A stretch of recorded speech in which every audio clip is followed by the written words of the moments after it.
I'm Sophie, 28, female, and my mother just told me to stay home from our family vacation if I couldn't afford it, right before she secretly charged over $15,000 to my credit card for her own luxury trip. It sounds unbelievable, I know, but for my family, it was just another Tuesday. For me, it was the day the fog I'd been living in for nearly 3 decades finally lifted. My family operates on a simple, unspoken system. There are two tiers of children: my younger sister, Chloe, who is the perpetually adored golden child, and me, the ever reliable, endlessly responsible financial bedrock. My mother, Linda, is the architect of this system. My father, Robert, is its silent and passive enforcer. Chloe, of course, is its primary beneficiary. From the outside, we probably looked like a normal, middle class family. But behind closed doors, there was a current of expectation and entitlement that always flowed in one direction, from my bank account to their desires. I'm a project manager, a job I love because it's all about order, planning, and accountability. You set a budget, you define the scope, and you deliver. My personal life, however, has always been the opposite: a chaotic mess of blurred lines and moving goalposts, all set by my mother. The pattern was established early. When it came time for college, Chloe was set on attending a private art school with a tuition that made my father's eyes water. "We'll make it work," my mother had said with a determined glint in her eye, patting Chloe's hand. "Your dreams are important." I, on the other hand, had been guided toward a state school with a hefty scholarship. "It's just practical, Sophie," my mother had explained. "You've always been the sensible one." The first major crack in my willful ignorance appeared during Chloe's sophomore year. My mother called me in a panic. "Chloe might have to drop out," she'd whispered into the phone, her voice thick with manufactured drama.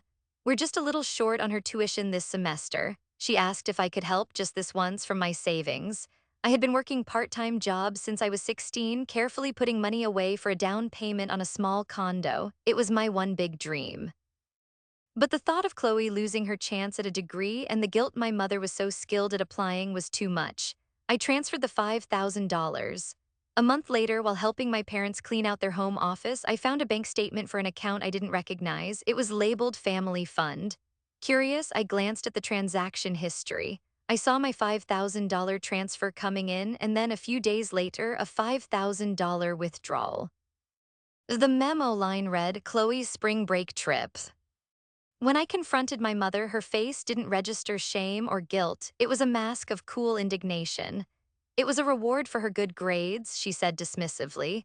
"We couldn't have her being the only one of her friends who didn't get to go. It would have been embarrassing." When I brought up my savings, my dream of a condo, she waved her hand. "Oh, Sophie, don't be so dramatic. You're smart, you'll make more money. Family helps family." But I was beginning to understand that in our house, family was a code word for Chloe.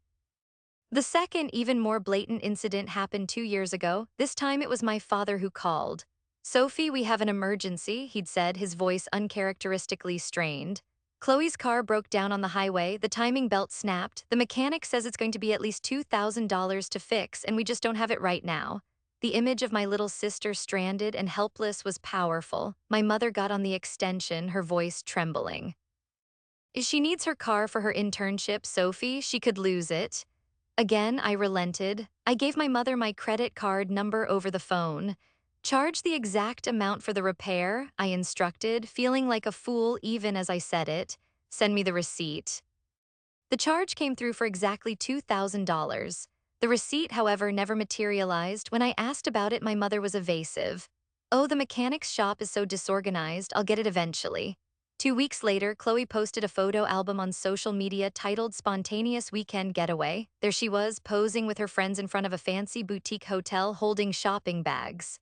In the background, parked on the street, was her perfectly fine, decidedly not broken down car.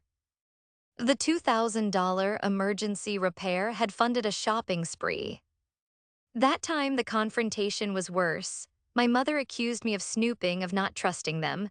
"A family shouldn't be about receipts and keeping score," she'd fumed. "You have a good job, you can afford to be generous. Why do you always have to make it so transactional?" My father just stood behind her, nodding grimly, as if I were the one causing all the trouble. I wasn't just the family bank. I was the family villain if I ever dared to ask where the money went.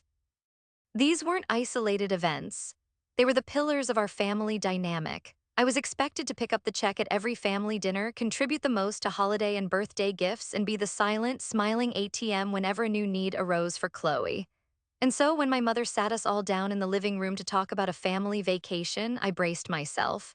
I knew with a deep and weary certainty that this vacation, like everything else, would come at a cost. And I would be the one expected to pay it. The announcement came on a Sunday afternoon. The air in my parents' living room was thick with a cloying sweetness. My mother had baked her lemon drizzle cake, a treat usually reserved for celebrating Chloe's minor accomplishments, like getting a C+ in a class she was supposed to be failing. Chloe was practically bouncing on the sofa, her phone buzzing incessantly. My father was in his usual armchair, pretending to read the newspaper but really just creating a physical barrier between himself and any potential conflict. "I have wonderful news," my mother Linda declared, clapping her hands together.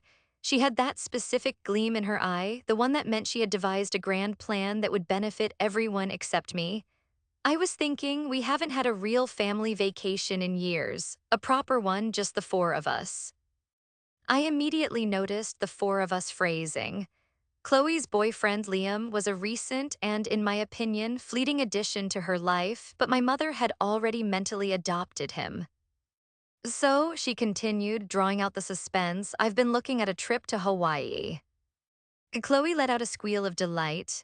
"Oh my gosh, Mom, seriously, Hawaii? I've always wanted to go." My father lowered his newspaper, a faint, placid smile on his face. "That sounds nice, dear." My mother beamed, her plan already receiving the validation she craved. She looked directly at me, her smile tightening just a fraction of a second. "It will be a wonderful chance for us all to connect, to be a family."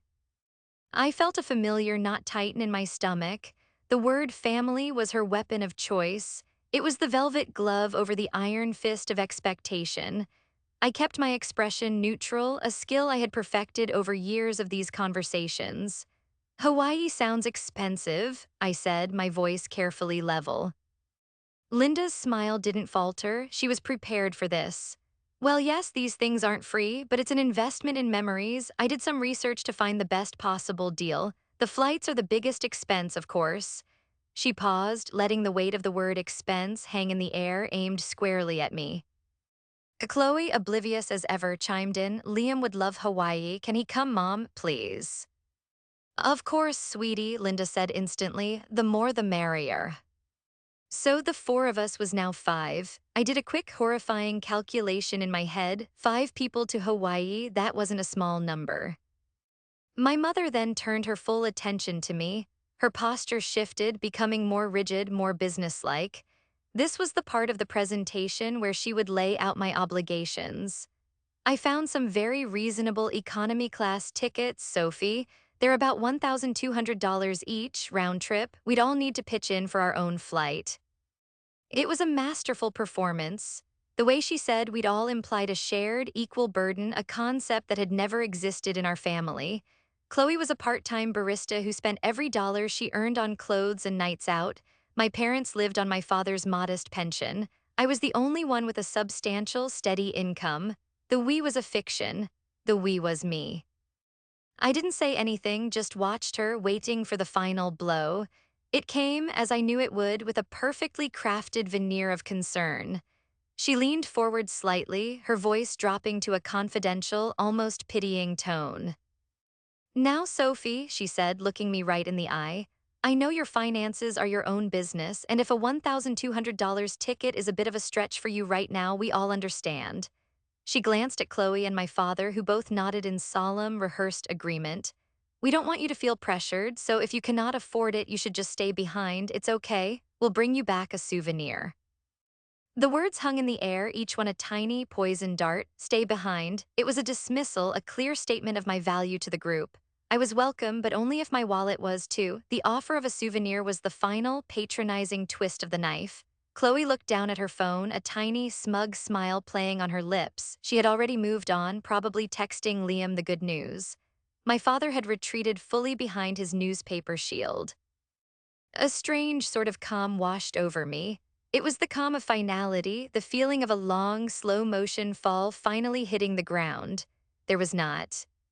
Hing left to break. I was already in pieces, I just hadn't admitted it to myself.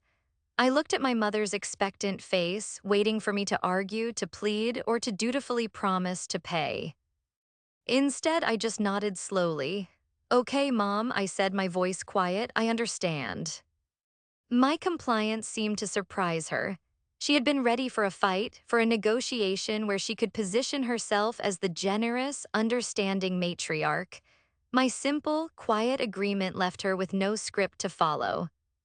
"So you'll think about it," she pressed. "I don't need to think about it," I replied, still calm. "I heard what you said." I stood up, gathering my purse. The lemon cake sat on the counter, untouched by me. I suddenly felt like I couldn't breathe the air in that room for another second. "I have to get going," I said. "I have an early start tomorrow." I left without another word, the sound of Chloe's excited chatter about packing lists following me out the door. As I drove home, the quiet hum of my car was a welcome relief. The hurt was there, a deep and familiar ache in my chest, but underneath it, something else was stirring. A tiny, cold spark of anger. For years, I had been absorbing these blows, justifying their behavior, telling myself it was just how they were. But being told to stay behind felt different. It wasn't just about money anymore, it was about worth. And my family had just told me in no uncertain terms that I had none. The days following the Hawaii announcement were strangely quiet. I received a few texts from my mother with links to hotel websites, accompanied by cheerful, one-sided messages like, "Doesn't this look divine?" And "Chloe is so excited." I gave non-committal, one-word replies. I was waiting. I wasn't sure what for, but I felt a tension in the air, a sense of an inevitable, final act about to unfold. My mother had my credit card number stored in her phone, a fact she believed I had forgotten. It was from the car repair incident 2 years prior. I had asked her to delete it then, and she had promised she would, with a wounded look that suggested I was being cruel for even asking. I never truly believed she did. The other shoe dropped on a Wednesday evening. I was at home, curled up on my couch with a book, finally enjoying a moment of peace. My phone, sitting on the coffee table, buzzed with a notification. It wasn't a text message. It was a push alert from my credit card company, the one I used for major purchases and kept for emergencies. I had alerts set for any charge over $500. My heart gave a little jolt. I picked up the phone, my thumb hovering over the screen. The preview text was brief and clinical. "Alert, a charge of $15,480 from Aloha Airlines has been approved." I stared at the numbers, my mind refusing to process them. $15,480. It was a staggering amount, more than the down payment I was still trying to rebuild. My first thought was fraud. My card must have been skimmed. A sense of cold dread washed over me as I fumbled to open the banking app, my fingers feeling clumsy and slow. I navigated to the credit card section, and there it was, the top transaction posted just moments before. I clicked on it, my breath held tight in my chest. The app opened a more detailed view of the charge, and that's when I saw it. The dread turned to ice in my veins. It wasn't anonymous fraud. It was a betrayal so specific, so audacious, that it took my breath away. The transaction details were all there, laid out in stark digital clarity. Vendor: Aloha Airlines. Item description: 4x business class round-trip tickets, lax to HNL. A passenger names: 1. Lindam last names. 2. Robert J last names. 3. Chloe last name. 4. Liam P boyfriend's last name. I read the list of names 3 times. Linda, Robert, Chloe, Liam, 4 names, 4 business class tickets, not the $1,200 economy seats my mother had so condescendingly quoted to me. These were the lie-flat, complimentary champagne, luxury lounge access kind of tickets, the kind of tickets that cost nearly $4,000 apiece. And my name, Sophie, was nowhere to be seen. The air left my lungs in a silent rush. It all clicked into place with a sickening thud, the performance in the living room, the carefully worded pitying offer for me to stay behind. It wasn't an offer at all. It was the plan. They never intended for me to come. They never intended to pay their own way. The plan from the very beginning was for me to be excluded while my credit card funded their luxury experience. They were going to let me think I had chosen to stay home out of financial prudence, while they secretly lived it up on my dime. I sank back into the couch, the phone feeling heavy and cold in my hand. A wave of nausea rolled through me. It wasn't just about the money. The $15,000 was a violation, yes, but it was the calculated, deliberate nature of deception that truly shattered me. My own mother, my father, my sister, they had conspired together. They had sat in that room, looking me in the eye, and played their parts in a cruel little piece of theater, all for a vacation. The hurt was immense, a physical weight pressing down on my chest. But then something else began to bubble up through the pain. It was the cold, hard spark of anger I'd felt a few days before, now roaring into a full-blown fire. The years of being used, of being the family's convenient fool, coalesced into a single moment of absolute clarity. They thought I was weak. They thought I was a pushover. They had mistaken my love and my sense of duty for a bottomless well of resources they could tap at will without consequence. They had pushed me and pushed me and pushed me, and now they had pushed me right over the edge. I looked at the phone screen again at the list of their names. A strange, icy calm settled over me. The tears that had been welling in my eyes dried up. The shaking in my hands stopped. My mind, the mind of a project manager, kicked into gear. A problem had been identified. The objective was clear. There would be no shouting match, no tearful confrontation, no giving them the satisfaction of seeing me broken. They had made a transaction. It was time for me to make one of my own. I took a deep, steadying breath. I scrolled through my contacts past Mom, Dad, and Chloe until I found the number for my credit card company saved under Bank Fraud Department. My finger pressed the call button without a single tremor of hesitation. The game was over. I was about to write a new set of rules. The phone rang twice before a calm, professional voice answered. "Thank you for calling the Card Services Fraud Prevention Department. My name is David. How can I help you today?" I took another slow, centering breath. "Hello, David," I said, my own voice sounding eerily steady to my ears. "My name is Sophie. I need to report a fraudulent charge on my account." "Of course, Sophie. I can certainly help you with that. Can you please verify your name and the last four digits of your social security number for me?" I gave him the information, my gaze fixed on the transaction details still glowing on my laptop screen. The names, Linda, Robert, Chloe, Liam, they felt like names of strangers now. "Thank you for verifying, Sophie," David said. "Now, which charge are you calling about?" "The most recent one," I said, a cold precision in my tone. "A charge from Aloha Airlines for $15,480. I could hear the soft clacking of his keyboard. "Yes, I see that charge right here. It was processed about 20 minutes ago. Can you tell me why you believe this charge is fraudulent?"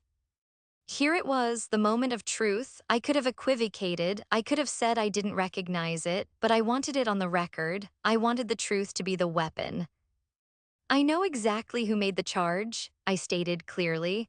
"It was made by my mother, Linda, using my card information which she had saved without my permission. She purchased 4 business-class airline tickets for herself, my father, my sister, and my sister's boyfriend. I did not authorize this purchase. I was not one of the passengers. It is fraud." There was a brief pause on the other end of the line. The keyboard clacking stopped. "I see," David said, his professional tone now tinged with a note of human understanding. "So, to be clear, you're stating that a family member used your card without your consent for a purchase that did not include you." "That is exactly what I'm stating," I confirmed. "All right, Sophie, thank you for being so clear," he said. The clacking resumed, more rapid this time. "Under the Fair Credit Billing Act, you have zero liability for unauthorized charges. We will open an official dispute for this transaction immediately. The charge will be reversed, and the funds will be credited back to your account within 24 to 48 hours while our investigation proceeds." A wave of relief so powerful it almost made me dizzy washed over me. And the tickets? I asked, needing to be certain. What happens to the tickets purchased with that transaction? The payment to the airline will be clawed back, David explained. That means the tickets associated with this fraudulent transaction will be voided, they will be invalid. Invalid, the word was music to my ears. I pictured my mother, father, sister, and Liam arriving at the airport, wheeling their suitcases up to the business class check-in counter, beaming with self-satisfaction, only to be told their tickets didn't exist. The image was so satisfying it was almost comical. Okay, I said. Thank you, David. There's one more thing. I want to lock this card immediately. And I want a new card with a new number issued to my address. An excellent security precaution, he agreed. I can do that for you right now. Your current card is now locked and cannot be used for any further transactions. Your new card will arrive in 5 to 7 business days. Is there anything else I can assist you with? No, I said, a genuine smile touching my lips for the first time that night. That's everything. You've been very helpful. After I hung up, I sat in the silence of my apartment, a profound sense of peace settling over me. I had taken back control. I hadn't screamed or cried or begged for them to see my worth. I had simply cut off the supply. My phone buzzed again. This time it was a text from Chloe. The trip was apparently 2 days away. Chloe, so excited for Hawaii. Did you decide if you're coming or not? Mom said you were still thinking about it. The audacity was breathtaking. She knew. Of course, she knew the plan. She was a willing participant. I looked at her message, a perfect little piece of bait, trying to maintain the fiction that I had a choice. My fingers flew across the screen, my reply short and pointed. Me, no, I'm not coming. Her reply was instant. Chloe, oh, that's too bad. Money tight. Mom said we'd bring you back a necklace or something. The condescension, the fake pity, it was fuel on the fire. I almost laughed. They truly had no idea who they were dealing with. They saw me as a doormat, but they were about to find out I was the whole floor.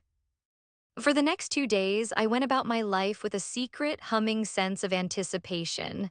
The credit appeared back in my account, just as David had promised.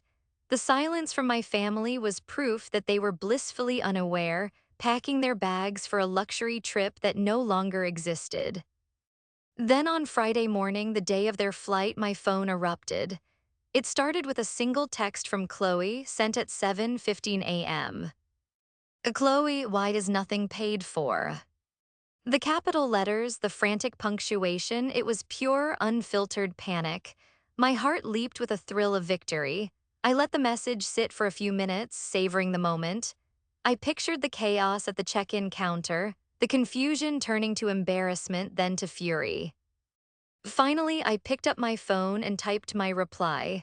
I used my mother's own words, the ones she had used to dismiss me, to cast me aside. Me, what you said, I stayed behind. I hit send, then I did something just for me. I opened a travel website, the same one my mother had been sending me links from. I didn't search for flights to Hawaii. I searched for last-minute deals to a quiet, secluded mountain spa resort I'd always dreamed of visiting. I found a perfect little suite with a fireplace and a balcony overlooking a pine forest. The cost for a 5-day retreat was less than a single one of their fraudulent business class tickets. I entered the details of my new, secure credit card and clicked book. As the confirmation page loaded, I felt a lightness I hadn't felt in years. The revenge was sweet, yes, but this was freedom. The next day was a Saturday. I was in my bedroom, happily packing a suitcase for a trip I was actually excited about. My flight to the mountains left the following morning. I was folding a soft cashmere sweater when my apartment's intercom buzzed, a harsh, insistent sound that echoed the aggression of the person on the other end. I wasn't expecting anyone. I walked over and pressed the talk button. Hello. Sophie, open the door, it's your father. His voice wasn't the usual placid, noncommittal tone. It was tight, strained, and filled with an unfamiliar anger. My blood ran cold for a second, but the feeling was quickly replaced by a steely resolve. I knew this was coming. This was the inevitable consequence, the desperate attempt to force the old world back into order. I'm busy, Dad, I said into the speaker, my voice even. Don't you I'm busy me, young lady. Your mother is a wreck. You need to let me in right now. I sighed. The old guilt reflex twitched, but it was weak, like a phantom limb. It had no power over me anymore. I buzzed him in not because he had demanded it, but because this confrontation needed to happen. I wanted to have it on my own turf, in my own space, where I held the power. I waited by the door, and a minute later, there was a furious pounding on it. I opened it to find my father, Robert, standing in the hallway. His face was blotchy and red, his usual calm demeanor completely gone. He looked older, smaller, and frankly pathetic. He stormed past me into my living room, not even waiting for an invitation.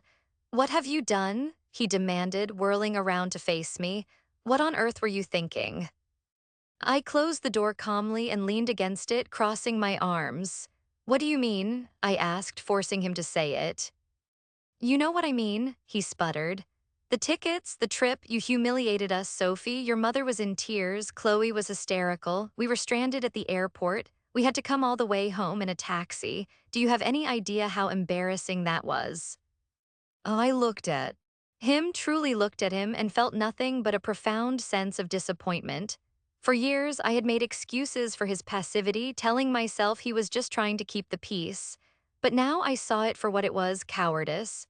He wasn't a peacekeeper. He was my mother's silent partner, happy to reap the benefits of her schemes as long as he didn't have to get his hands dirty. Was it embarrassing? I asked, my voice quiet but firm. Was it more embarrassing than planning to steal over $15,000 from your own daughter? He flinched as if I'd slapped him. "That's not what happened. It was a misunderstanding. Your mother was going to pay you back." I let out a short, humorless laugh. Pay me back when, after her luxurious business class vacation, was she going to pay me back for Chloe's tuition that funded a spring break trip?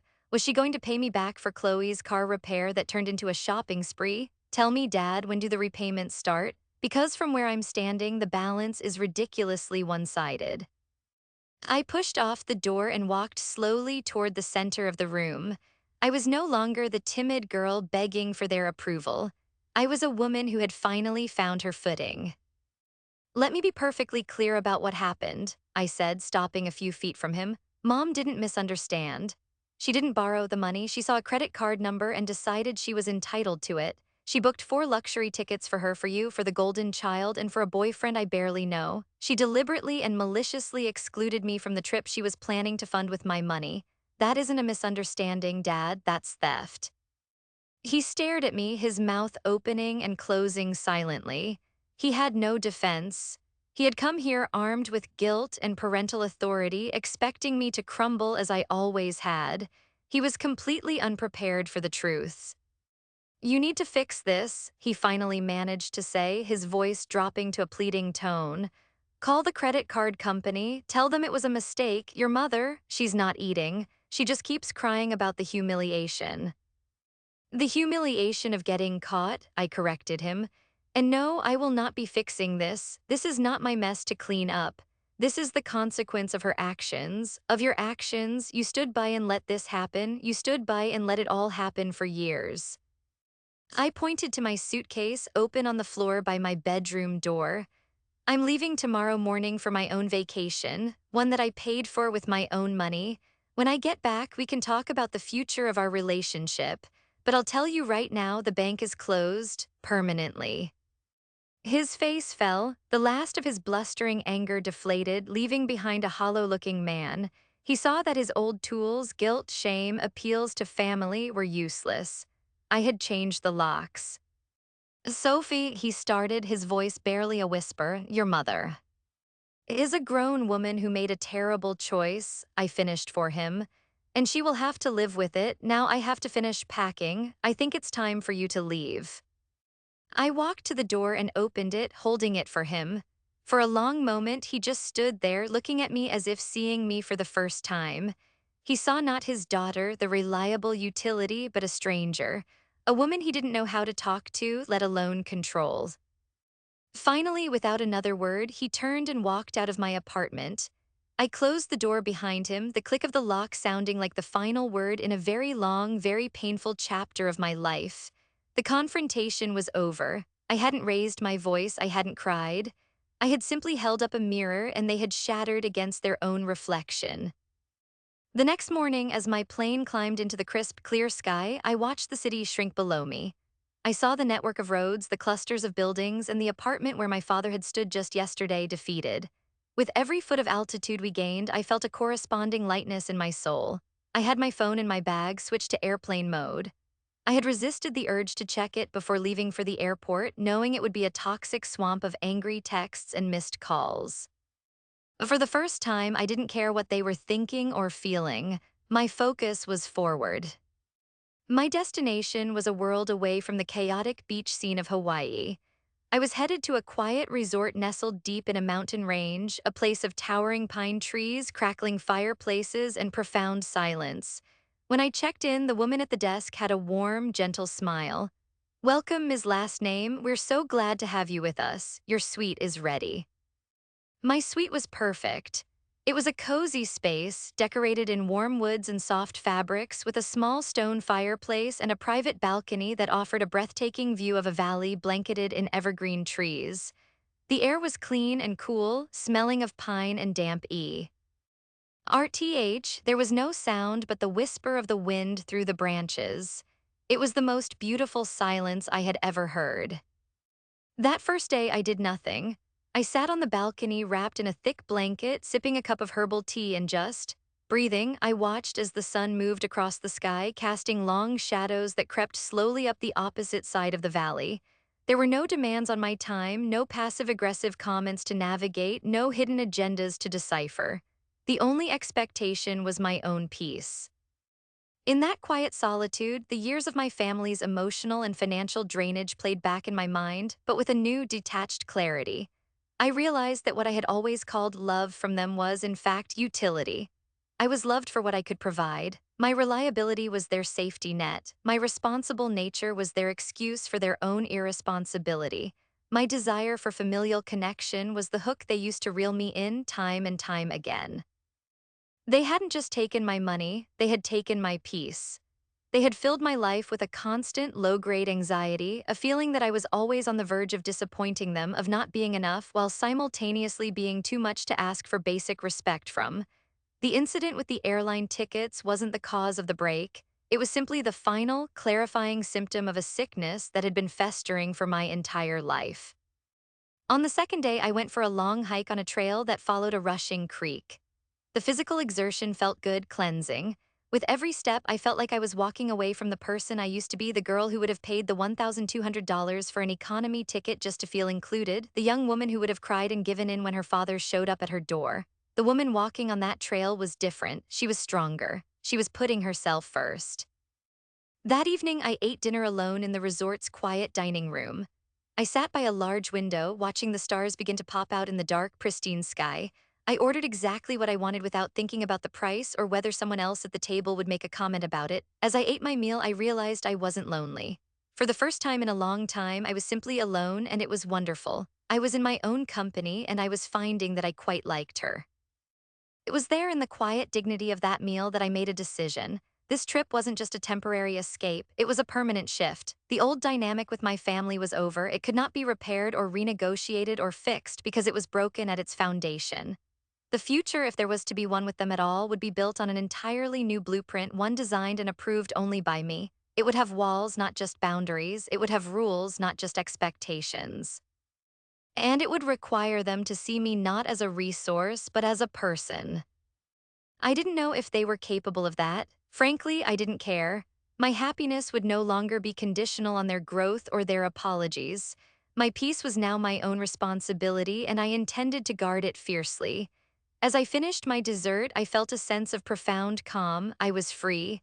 The fight was over, and the rest of my life was just beginning. I stretched my solo vacation to a full week. It was the most restorative week of my life. I read 3 books, went on 4 more hikes, and spent hours just sitting by the fire, thinking and healing.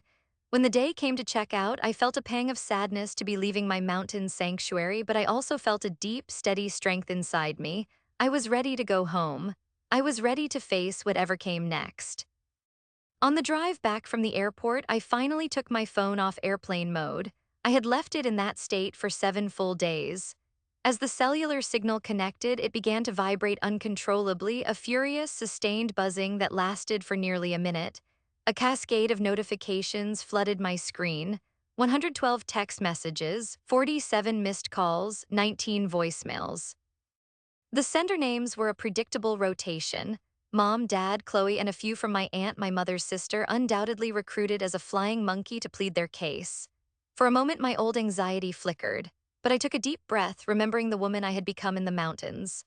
I opened my message app, looked at the long list of unread, desperate pleas and angry accusations, and without reading a single one, I selected the entire conversation thread with my family and hit archive. I did the same with the call log. Their words had no power here, their drama was their own. I was unsubscribing from the chaos. Back in my apartment, everything felt different. It felt bigger, quieter, more mine. The first thing I did was sit down at my computer and open a new browser window. I spent the next hour opening a new checking and savings account at a completely different bank, one my family had no con. Action 2, I initiated the process of transferring all my funds and setting up my direct deposit to the new accounts. I went through every single online service I had, changing passwords and ensuring there were no saved payment methods that could ever be compromised again. It was a systematic, deliberate disentanglement.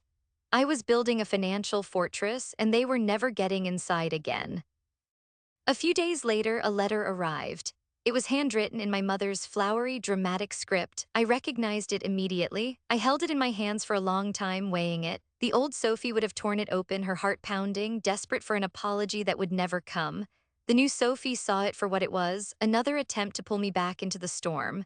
I walked to the shredder in my home office and fed the letter into it without opening it. I watched the thin strips of paper, covered in her looping cursive, fall like confetti into the bin below. The peace that followed was immense.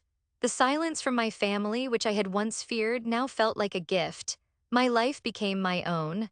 I focused on my work, reconnected with friends I'd neglected because of family obligations, and started planning for my future, a future that revolved around my dreams, not their demands.